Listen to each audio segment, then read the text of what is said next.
ഇന്ത്യയുടെ ഏറ്റവും മാരകമായ പുതിയ ബ്രഹ്മാസ്ത്രത്തിന് ഒരു മിന്നൽ പിണർ കൊണ്ട് ശത്രുവിനെ നശിപ്പിക്കാൻ കഴിയും. 10,000 കിലോമീറ്റർ വേഗതയിലുണ്ട്, 1500 കിലോമീറ്റർ പരിധിയുണ്ട്. റഷ്യയുടെ S-400ഉം അമേരിക്കയുടെ താഡും പോലുള്ള വ്യോമ പ്രതിരോധ സംവിധാനങ്ങൾക്ക് ഈ മിസൈലിനെ തടയാൻ സാധിക്കില്ല. ഇന്ത്യയിലും ആഗോളതലത്തിലും സാഹചര്യങ്ങൾ അതിവേഗം വികസിച്ചുകൊണ്ടിരിക്കുകയാണ്. റഷ്യ, ഉക്രൈൻ, ഇസ്രായേൽ, ഹമാസ് തുടങ്ങിയ സംഘർഷങ്ങൾക്ക് ശേഷം തായ്ലൻഡും കംബോഡിയയും തമ്മിൽ സംഘർഷം പുനരാരംഭിച്ചിരിക്കുന്നു. ഇസ്രായേലും ഇറാനും തമ്മിലുള്ള സംഘർഷം കെട്ടടങ്ങിയിരിക്കുന്നു. അത്തരം സാഹചര്യങ്ങളിൽ വലുതും ചെറുതുമായ രാജ്യങ്ങളിൽ വിദേശ ആക്രമണങ്ങളെക്കുറിച്ചുള്ള ആശങ്കകൾ ഉയർന്നു വരുന്നു. അതിനാൽ അതിൻ്റെ അനന്തരഫലമായി ഓരോ രാജ്യവും പ്രതിരോധം ശക്തിപ്പെടുത്തുകയാണ്. പ്രതിരോധ ആവശ്യങ്ങൾക്കായി രാജ്യങ്ങൾ അത്യാധുനിക ആയുധങ്ങൾക്കായി പണം ചിലവഴിക്കുന്നു. മൊത്തത്തിൽ പ്രതിരോധ ചെലവ് ഗണ്യമായി ഉയരാൻ പോകുന്നു. മറ്റു രാജ്യങ്ങളുമായി താരതമ്യപ്പെടുത്തുമ്പോൾ ഇന്ത്യയുടെ സുരക്ഷാ സാഹചര്യം താരതമ്യേന സെൻസിറ്റീവാണ്. ഒരു വശത്ത് ഇന്ത്യ പാകിസ്ഥാനുമായും മറുവശത്ത് ചൈനയുമായും അതിർത്തി പങ്കിടുന്നു. ഭീകരതയെ പ്രോത്സാഹിപ്പിക്കുന്നതിനും അതൊരു രാജ്യ നയമായി ഉപയോഗിക്കുന്നതിനും പാകിസ്ഥാൻ ലോകമെമ്പാടും അറിയപ്പെടുന്നു, കുപ്രസിദ്ധി ആർജിച്ചിരിക്കുന്നു. കൂടാതെ ഗുജറാത്ത്, രാജസ്ഥാൻ, പഞ്ചാബ്, ജമ്മു ആൻഡ് കാശ്മീർ തുടങ്ങിയ ഇന്ത്യൻ സംസ്ഥാനങ്ങളുമായി അതിർത്തി പങ്കിടുന്നു. 1965, 1971 ഈ കാലങ്ങളിലെ യുദ്ധങ്ങളിലും 1999 കാർഗിൽ സംഘർഷത്തിലും കാണുന്നത് പോലെ ഈ പ്രദേശങ്ങളിലൂടെ അതിർത്തി കടന്ന് ഇന്ത്യയിലെ അത്തരം സംസ്ഥാനങ്ങളിലൂടെ ഇന്ത്യയെ ആക്രമിക്കാൻ പാകിസ്ഥാൻ നടത്തിയ ശ്രമങ്ങൾക്ക് ചരിത്രം ഒരു ദൃക്സാക്ഷിയാണ്. നേരെ മറിച്ച് ചൈന അതിൻ്റെ വിപുലീകരണ നയങ്ങൾക്ക് ലോകമെമ്പാടും അറിയപ്പെടുന്നു. ഫിലിപ്പീൻസ്, വിയറ്റ്നാം, ജപ്പാൻ തുടങ്ങിയ രാജ്യങ്ങൾ ചൈനയിൽ നിന്നുള്ള ആക്രമണങ്ങൾ നേരിട്ടിട്ടുണ്ട്. കൂടാതെ അരുണാചൽ പ്രദേശ്, ലഡാക്ക് തുടങ്ങിയ പ്രദേശങ്ങളുടെ മേലുള്ള അവകാശവാദങ്ങൾ ഇടയ്ക്കിടെ ഉന്നയിക്കുന്ന ബെയ്ജിംഗ് ഇന്ത്യയെ സൂക്ഷ്മമായി നിരീക്ഷിക്കുന്നു. 1962 യുദ്ധം ഇന്ത്യയോടുള്ള ചൈനയുടെ ശത്രുതയുടെ ഏറ്റവും വലിയ തെളിവായി തുടരുന്നു. 2025 ഏപ്രിൽ 22 പാകിസ്ഥാൻ പിന്തുണയുള്ള തീവ്രവാദികൾ ജമ്മു കാശ്മീരിൽ 25 ഇന്ത്യക്കാരുടെയും ഒരു നേപ്പാളി പൗരൻ്റെയും ജീവൻ അപഹരിച്ചപ്പോൾ രാജ്യത്തെ ഞെട്ടിച്ച ഭീകരാക്രമണമുണ്ടായി. പ്രതികാരമായി മെയ് മാസത്തിൽ ഇന്ത്യ പാകിസ്ഥാനിനുള്ളിലെയും പാകിസ്ഥാൻ അധിനിവേശ കാശ്മീരിലെയും ഭീകര ക്യാമ്പുകൾ ലക്ഷ്യമിട്ട് ഓപ്പറേഷൻ സിന്ദൂർ നടത്തി. ബ്രഹ്മോസ് ക്രൂയിസ് മിസൈലിൻ്റെ മാരകമായ കഴിവുകൾ ആദ്യമായി പൂർണ്ണതോതിലുള്ള പ്രവർത്തനത്തിലൂടെ ഇന്ത്യൻ വ്യോമസേന പ്രദർശിപ്പിച്ചു.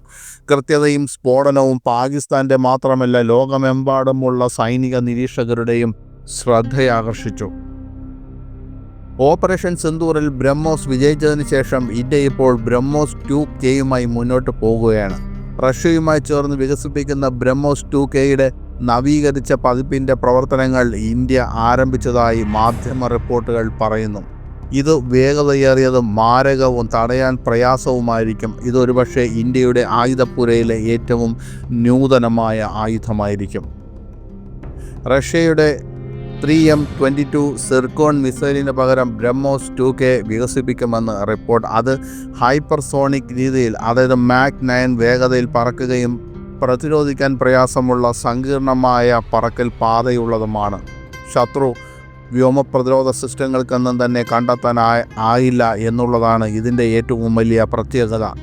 പാകിസ്ഥാൻ ഉയർത്തുന്ന ഭീഷണികളും അതിർത്തികളിൽ ചൈനയുടെ ആക്രമണാത്മക നടപടികളും തുടരുന്ന സാഹചര്യത്തിൽ നവീകരിച്ച ബ്രഹ്മോസ് ഇന്ത്യയുടെ പ്രതിരോധശേഷി വളരെയധികം വർദ്ധിപ്പിക്കും. നവീകരിച്ച ബ്രഹ്മോസ് ഒരു സാങ്കേതിക നവീകരണം മാത്രമല്ല, ഇന്ത്യ സ്വയം സംരക്ഷിക്കും എന്നതിൻ്റെ എതിരാളികൾക്കുള്ള ഒരു പ്രധാന സന്ദേശവും മുന്നറിയിപ്പും കൂടിയാണ്. മിസൈൽ സാങ്കേതികവിദ്യയിൽ ഇന്ത്യ വൻ കുതിച്ചുചാട്ടം നടത്താൻ ഒരുങ്ങുന്നു. ഇന്ത്യയും റഷ്യയും ചേർന്ന് വികസിപ്പിച്ചെടുത്ത ബ്രഹ്മോസ് ക്രൂയിസ് മിസൈലിൻ്റെ നിലവിൽ വിന്യസിച്ചിരിക്കുന്ന പതിപ്പ് സൂപ്പർസോണിക് സാങ്കേതികവിദ്യയിലാണ് പ്രവർത്തിക്കുന്നത്. 2.823 മാക് വേഗതയിൽ പറക്കുന്നത്.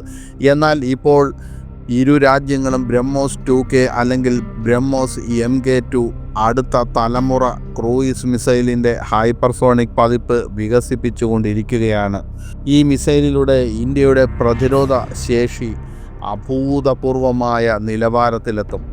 ഇന്ത്യയുടെ പ്രതിരോധ ഗവേഷണ വിഭാഗത്തിൻ്റെ റിപ്പോർട്ടനുസരിച്ച് ഇന്ത്യയുടെ പ്രതിരോധ ഗവേഷണ വികസന സംഘടന DRDOയും റഷ്യയുടെ NPO മഷിനോസ്ട്രോയേനിയയും തമ്മിലുള്ള സംയുക്ത സംരംഭമായ ബ്രഹ്മോസ് 2K പദ്ധതി മാക് 7നും മാക് 8നും ഇടയിൽ വേഗതയിൽ സഞ്ചരിക്കാൻ കഴിയുന്നതും 1500 കിലോമീറ്റർ വരെ ദൂരപരിധിയുള്ളതുമായ ഒരു മിസൈൽ പരീക്ഷിക്കാൻ ലക്ഷ്യമിടുന്നു. പുതിയ ബ്രഹ്മോസ് 2K ഹൈപ്പർസോണിക് മിസൈലുകൾക്ക് 1500 കിലോമീറ്റർ വരെ പ്രഹരശേഷി ഉണ്ടായിരിക്കും. ഇത് മുൻ ബ്രഹ്മോസ് മിസൈലുകളെ അപേക്ഷിച്ച് മികച്ച ഒരു കുതിപ്പാണ്. ഉദാഹരണത്തിന് ഇപ്പോഴത്തെ ബ്രഹ്മോസ് ക്രൂയിസ് മിസൈലുകൾക്ക് 290 മുതൽ 450 കിലോമീറ്റർ വരെ ദൂരപരിധിയുണ്ട്. ചില വിപുലീകൃത പതിപ്പുകൾക്ക് 800 കിലോമീറ്ററിലേക്ക് വേഗത അടുക്കുന്നു. അങ്ങനെ ബ്രഹ്മോസ് 2K കുറഞ്ഞത് ഇരട്ടി മുതൽ 3 ഇരട്ടി വരെ ദൂരപരിധിയുള്ളതാണ്. കൂടാതെ നിലവിലുള്ള ബ്രഹ്മോസ് മിസൈൽ സാങ്കേതികവിദ്യയേക്കാൾ 3 ഇരട്ടി വേഗത്തിൽ ഇത് പറക്കും. ഹൈപ്പർസോണിക് വേഗതയും കൂടിച്ചേർന്നാൽ ശത്രു വ്യോമ പ്രതിരോധ ശേഷികൾക്ക് അവയുടെ പ്രഹരപരിധിക്കുള്ളിൽ ബ്രഹ്മോസ് 2Kയെ കണ്ടെത്താനോ തടയാനോ കഴിയുന്നത് അസാധ്യമാക്കും. ഇത് ഇന്ത്യക്ക് വളരെയധികം തന്ത്രപരമായ നേട്ടങ്ങൾ നൽകുന്നു. റഷ്യൻ പ്രസിഡന്റ് വ്ളാഡിമിർ പുടിൻ ഈ വർഷം അവസാനം ഇന്ത്യ സന്ദർശിക്കുമെന്ന് റിപ്പോർട്ടുകൾ പറയുന്നു. BrahMos 2K hypersonic cruise missile സഹകരിച്ച് വികസിപ്പിക്കുന്നതിനുള്ള കരാറിൻ്റെ ഔപചാരികവൽക്കരണമായിരിക്കും ഈ സന്ദർശനത്തിൻ്റെ ഏറ്റവും പ്രധാനപ്പെട്ട വശങ്ങളിലൊന്ന് എന്ന് റിപ്പോർട്ടുകൾ സൂചിപ്പിക്കുന്നു.